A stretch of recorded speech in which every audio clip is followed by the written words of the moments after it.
Are you craving a Caribbean getaway but worried about burning through your budget? You're not alone.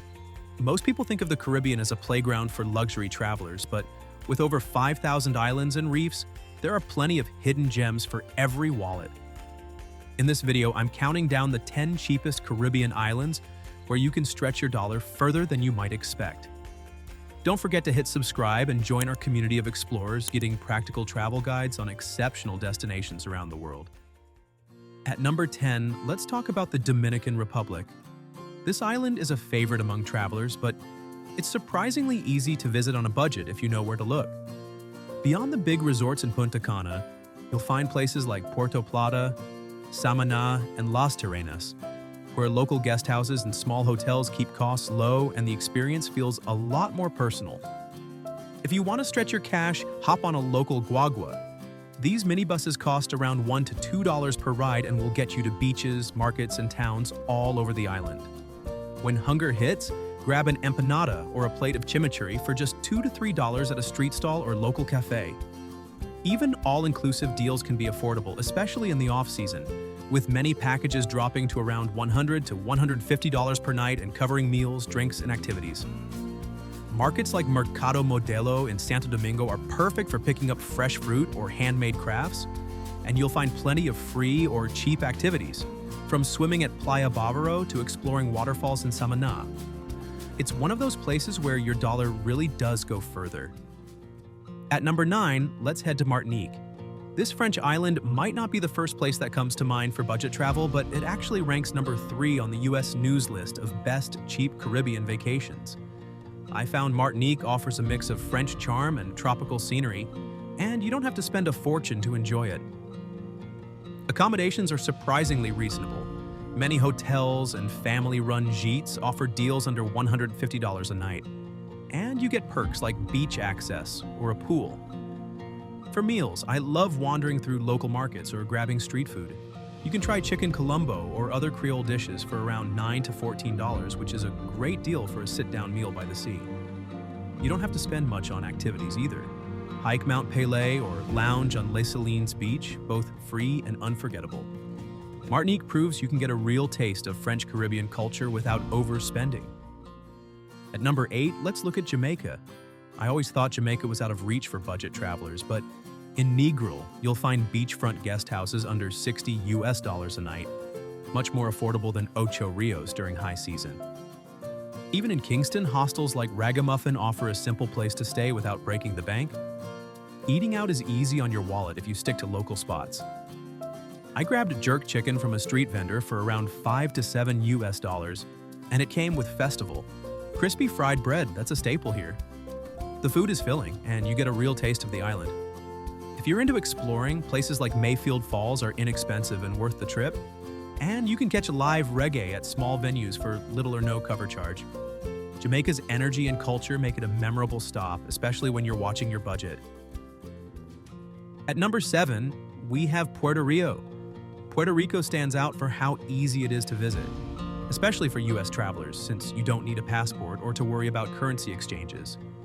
I found plenty of affordable places to stay in Old San Juan, with guest houses and small hotels averaging $70 to $100 USD a night if you visit between mid-April and June.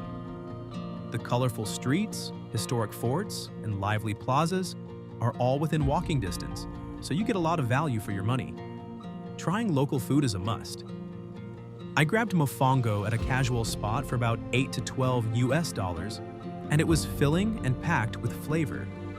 There are free walking tours that give you a real sense of the city's history, and the beaches, like Condado, don't cost a thing to enjoy. Getting around is also easy on the wallet. The AMA buses cover most routes for just 75 cents to $1.50 USD per ride, so you can explore beyond San Juan without spending much. Puerto Rico balances convenience, affordability, and culture, making it a smart choice if you want a Caribbean trip without extra hassle. At number 6, we have Cuba. Cuba stands out for travelers who want a real taste of Caribbean life without the high price tag. I remember walking down Havana's streets, watching vintage cars roll past faded colonial buildings. It felt like stepping into a different era. The best way to experience Cuba is by staying in casas particulares, which are family-run guest houses. They usually run about 25 to 40 US dollars per night and give you a chance to connect with locals while keeping your costs down. Getting around is just as affordable. I took colectivos, shared taxis that typically charge 5 to 10 US dollars per person for inner-city routes. It's a practical way to see more of the island, and you'll often end up chatting with other travelers or locals along the way. Cuba's unique security structure means there's a visible police presence in tourist areas, which helped me feel at ease as I explored. As we continue uncovering these exceptional destinations, don't forget to hit subscribe and join our community of explorers getting practical travel guides. At number 5 is Eleuthera, Bahamas. When I first heard about this island, I expected the usual high prices you find in the Bahamas, but Eleuthera is a different story. Instead of flashy resorts, there are plenty of guest houses and small hotels where rooms often go for 75 to 120 US dollars in the off-season. Most are family-run, so you get a warm welcome and a more relaxed vibe. One of my favorite things about Eleuthera is Harbor Island's pink sand beaches. There's no entry fee, so you can spend the whole day lounging on the sand or swimming in the clear water without worrying about your budget. The island's local dining spots are another highlight. Fresh conch salad or a hearty stew usually costs much less than what you'd pay at a resort, and the food always feels home-cooked. The beaches are not only beautiful and free, but Eleuthera's lower crime rates compared to other Bahamian islands make it feel peaceful and safe. If you're looking for an island where you can slow down, eat well, and enjoy nature without spending a fortune, Eleuthera is a solid choice. At number 4 is Grenada. This island, often called the Spice Island, doesn't attract the same crowds as other Caribbean hotspots, but that's what makes it such a solid pick for budget travelers. I found plenty of affordable family-run guest houses that make it easy to settle in without spending too much. There's a lot you can do here without pulling out your wallet. Grand Anse Beach stretches for 3 miles of sand, free to access, and it's never too crowded. I spent an afternoon exploring the market square in St. George's, taking in the colors and scents. There's no charge to wander, and it's a great way to get a feel for daily life on the island. Food is another highlight. I tried oil down, the national dish, from a street vendor for about 4 to 6 US dollars. It's filling, unique, and gives you a taste of local tradition.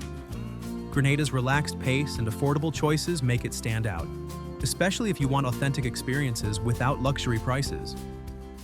At number 3, I want to talk about St. Lucia.